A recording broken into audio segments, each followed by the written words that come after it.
যে নবী ফোন করলে একটু আগে যে সুলতান মাহমুদ ভাই ওয়াজ করছে, ফেরেশতারা গানের মধ্যে মারছে। ভাই আমি তো ওয়াজ বলি যাই, কোরআনের মঞ্চে বসে যদি আপনারা কোরআনের কথা যদি না শোনেন, এই 16 বছরও নির্যাতনে ছিলাম, পোস্টারের আগে ভাগে দি হুজুর গেগো নামের আগে দি গাঁজা করে 30 মিনিট 50 মিনিট বক্তৃতা গুতেছে।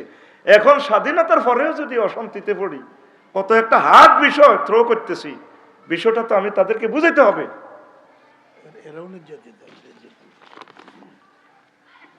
উনি আরো মনে করে দেখো ওরা নির্যাতিত। একটা সেকেন্ড সূর্যটার উঠার আগে আগে আমাদের বক্তৃতাটা তো 10 কোটি লোকে শুনবে। এখানে কি সামনে কি টেলিভিশন? তো তাহলে এই মানুষগুলোর তো হক নষ্ট হবে। এখানে কয়জন শোনেন?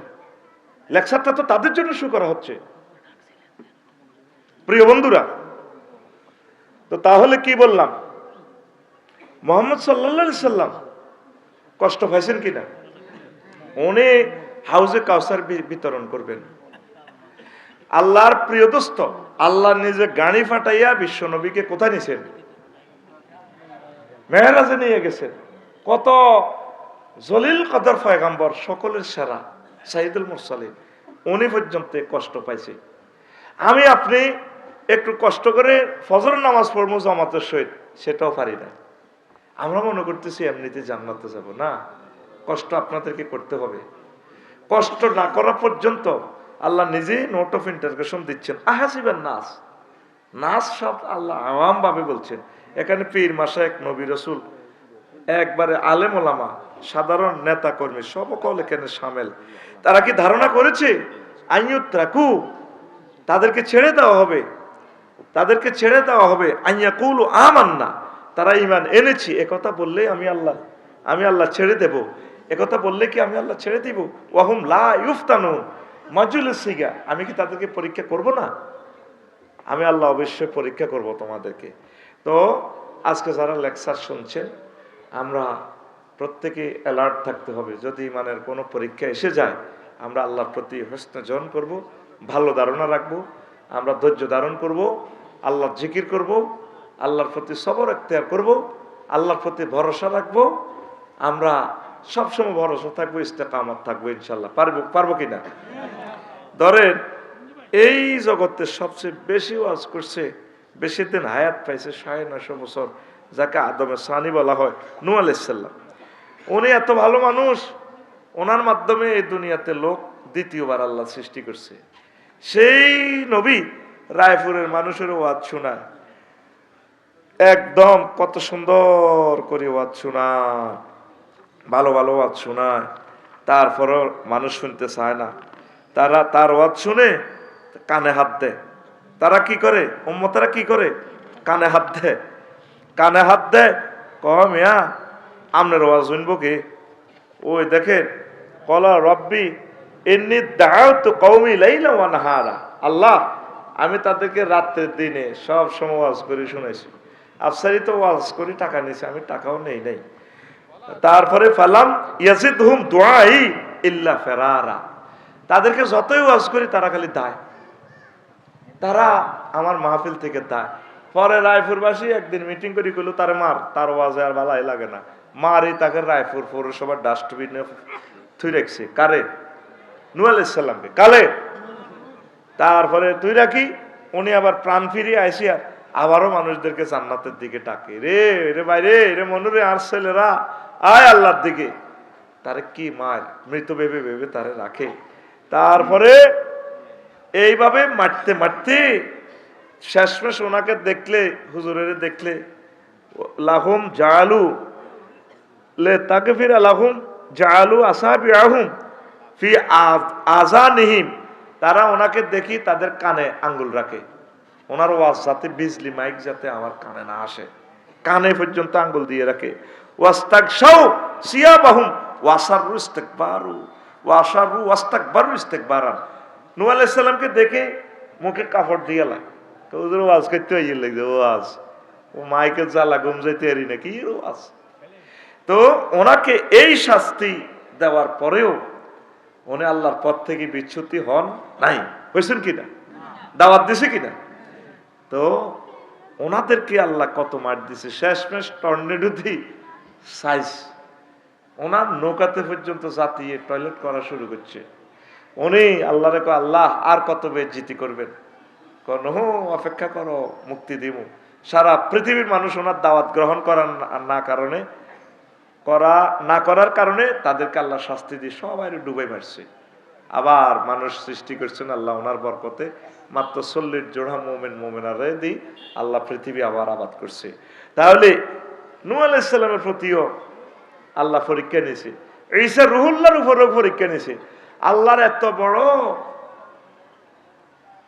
বান্দা এবং রাসূল, ওনাকে পর্যন্ত শুলিতে সময় বললে তাতাইয়ানুস সন্ত্রাসীর নেতৃত্বে একটা ছাদ খোলা ঘরের ভিতরে নিয়ে ঢুকেছে।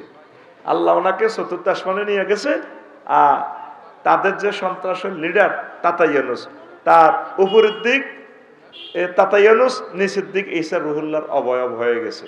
তখন তারা কয় যে কিরে, আমরা যে 40 জন মিটিং করি তাতাইয়ানুসের ঢুকাইছি, এই যদি তাতাইয়ানুস হয় তাহলে ঈসা রুহুল্লাহ কই? আর এই যদি ঈসা রুহুল্লাহ হয় তাহলে তাতাইয়ানুস কই? ওয়ালাকিন সুব্বিহু, তারা সন্দেহ পড়ে গেছে। ওয়ামা কাতালুহু ওয়ামা সালাবুহু, তারা তাকে শুলিতেও চড়াতে পারেনি, হত্যাও করতে পারেনি। ওয়ালাকিন সুব্বিহা লাহুম, তাদের প্রতি বিষয়টা একদম সন্দেহাতীত করে দেওয়া হয়, সন্দেহযুক্ত করা হয়েছে। কিয়ামতের আগে ঈসা রুহুল্লাহ যখন দুনিয়াতে আসবেন সশরীরে, তখন খ্রিস্টানেরা সব মুসলমান হয়ে যাব। কি রে, মুসলমানের কথাই তো ঠিক।